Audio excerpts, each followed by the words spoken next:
What's up, guys? Frank Macaluso here from Garageaholic. Welcome to another episode of the E36 N54 Swap, where today we are going to be removing one of the turbos. We are going to be replacing the parts that fix the common wastegate rattle issue that happens on cold startup. It just gets worse and worse and worse. So we're going to do that. And then we're going to, that's it. We are not going to be doing any reinstallation because the parts that I need for that reinstallation, all the O-rings for the coolant and oil lines have not come in yet. So that's going to be this episode. I'm going to try to take care of it in as much detail as possible with some really good time lapses to show you how I take out the bushing, how I take out and drill out the old set screw. So we're going to end up taking care of all that and only do it on one turbo. Unfortunately, we won't be able to install it yet. That'll be on another video series. So you stand by and watch along. Thanks.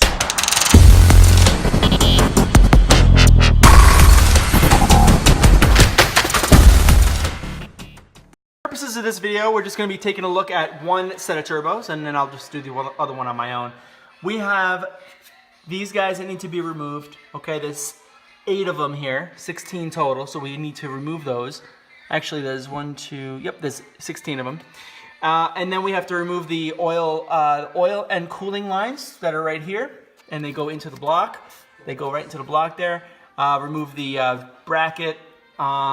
Disconnect the vacuum line from the wastegate, and then the turbo should basically come off, and we will be replacing and fixing this guy. That right there, that's out of focus. It's now in focus. That is the wastegate rattle pivot. It goes right to the wastegate here that works off a vacuum to actuate this lever, and that opens and closes the wastegate that's inside of the turbo. So we're going to end up replacing this stuff here, and we're going to reuse as many components as we can on the rest of the turbo. So let's take this thing apart and go to town.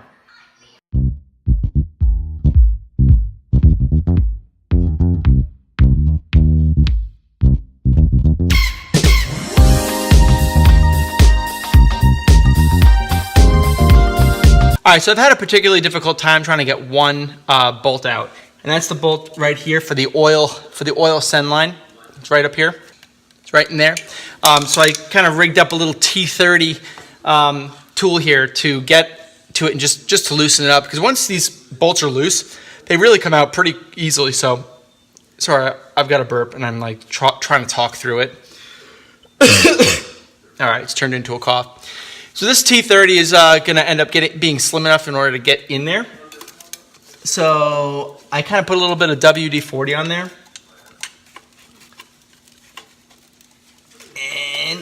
Let's see if I can try breaking it loose. I feel good about it. Ah, some bitch. Got it. Ah, there it is. So, you know, these are actually really difficult. These lines are kind of fused in there now, and I kind of had a feeling that it would be based on some of the videos that I've watched. So you really got to wiggle them back and forth, back and forth, back and forth until they eventually come off, because there are O-rings inside of there, and the O-rings are what really makes the seal for the coolant lines and the oil lines. So it's really difficult to try getting these things undone, but when they are undone, it's going to be pretty easy. I have not completely undone all 8 of these guys, but I do plan to do that last, and then the whole assembly should just kind of drop out. That's the idea. And then I can work on this at my leisure on the bench. So.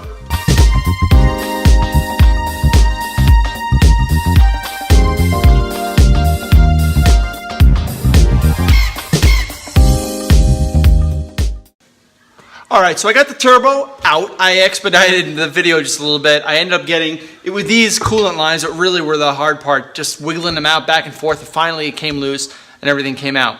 Now what I'm going to do is I'm going to go into a quick time lapse. I'm going to remove all the hoses from this, and I'm going to then explore the removal of the existing wastegate flapper. So we're going to end up doing that. So let's just get rid of these hoses and everything and clean everything up, and then go from there.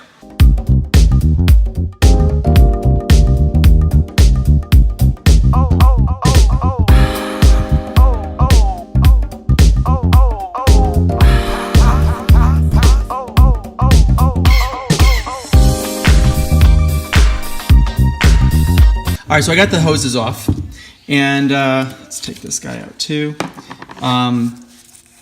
The inner fan spins freely. It does move a tiny bit when you kind of move it, so it's got a little bit of play. I'm evaluating that right now. This is the wastegate, and there is a lot of play here and here. Not good. So what we need to do is we need to remove this, mark its location when it's fully closed. So close, and then mark the location of the lever at the time that it's closed so that we know exactly where to put it when we're done. We need to drill out this. There's a little pin here. We got to drill that out. We're going to be putting a new one in there. And then this is the new kit. This is the kit that we're going to use for each one. These are the levers, and these are those are the actual caps. And then we'll be putting that on. So let's first start disassembling this guy and get this to a good spot. All right, so what we want to do is we want to close this valve completely. We need to mark the location.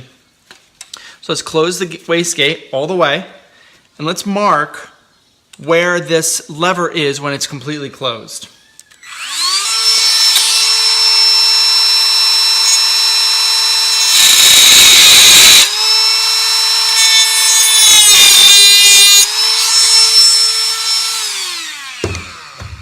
Alrighty. Okay, let's remove this. Let's go into time lapse. You'll see what I'm doing.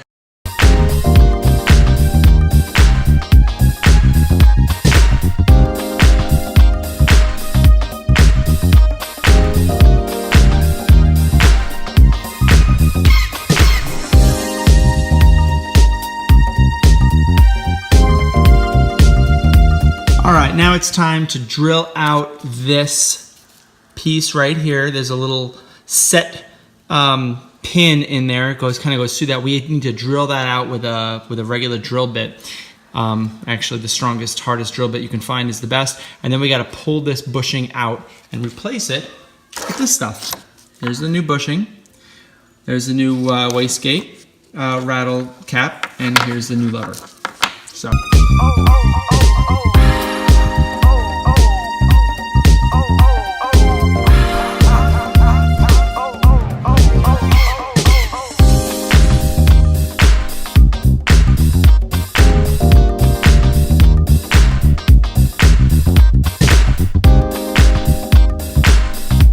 Alright, so I finally got the bushing out. It was really, really difficult. Alright, now that the bushing is basically ready to be extracted, I'm going to end up using a slide hammer. Obviously, I tried the slide hammer and that didn't work. I banged it from behind. This is plan B. It's called the persuader. It too is not moving. I used heat.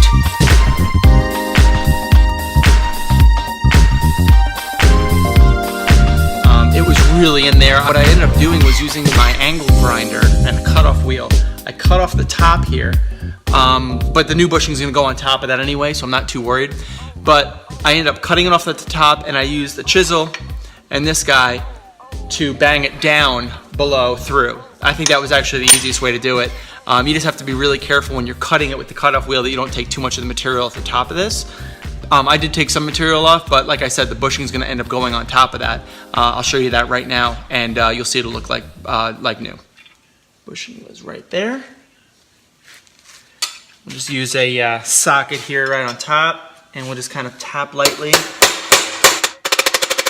on the socket to make sure it goes in. Looks like it's going in pretty square for now. There we go. All right. New bushing installed. What we're going to need to do now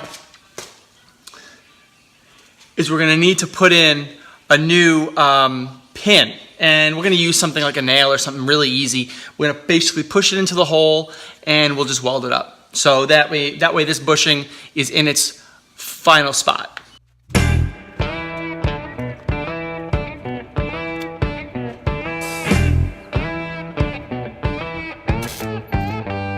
All right, so now I have my wastegate flapper, my rotating flapper, and then I have the actual lever arm. And what I'm going to do is I got my bushing in, and it's secure. Basically, insert it from the bottom up, and you can see, well, you can't see, but I will show you that this does freely rotate, and it covers the hole pretty nicely. Now, from the top, this guy is going to end up going right on our existing mark here. Let me see if I can get a better shot for you.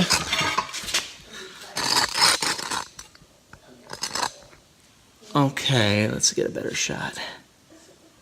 Okay, you can see the existing mark that was here, right there. And my goal is to weld this right here. Just give it a quick tack and weld it. This guy will end up going right into there like that. And that'll get threaded on. But it needs to be in the same location as it was before. So whatever a closed position is where I'm going to end up welding it. So let's tack this now and see how everything fits.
Now I'm MIGging this. You can TIG it if you'd like. MIGging or TIGging, it doesn't really matter, as long as you get the really good penetration. So I have the heat turned up a little bit higher than normal in order to get the penetration that I want in order to get that to really sit. All right, so that's kind of where we're going here, and take a look.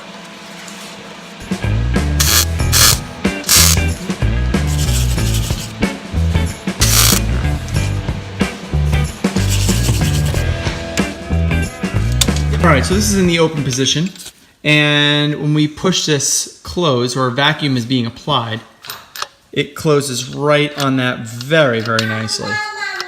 That is my daughter in the background, and that is all right with me.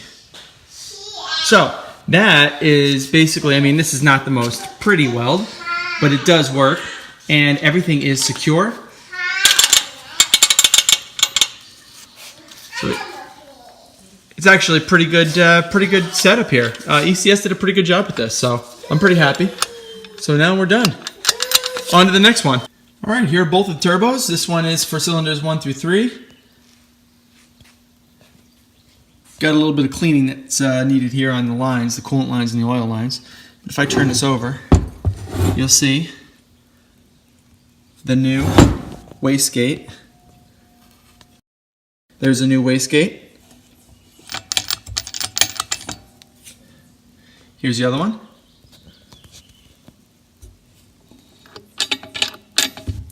Got to clean these guys up, clean all the metal shavings off of them. And here are the oil lines. I got to take the O-rings off of each of these oil lines and coolant lines and replace them. So that's part of it. I mean, look how dirty that is. I mean, that's really bad. So I got to replace all that, clean it all up, get it reinstalled right here. Okay, got to clean all the. I got to clean the engine up too. Get it all nice and clean. Oh, jeez. There we go. That just about wraps it up for this video here. We're gonna do the reinstallation. We're gonna do the O-rings and the coolant lines and the oil line reinstallation later. But for now, we did exactly what we wanted to do with this video. We achieved our purpose, and we're gonna move on to the next thing that we need to do. So thanks a lot, guys, for watching. My name is Frank Macaluso from Garageaholic. Please like, subscribe, comment on the videos. I appreciate all the comments. I say it every video, and I can't tell you enough. Thanks a lot, guys, for watching, and you take it easy. We'll talk to you soon with the next video coming up. Later.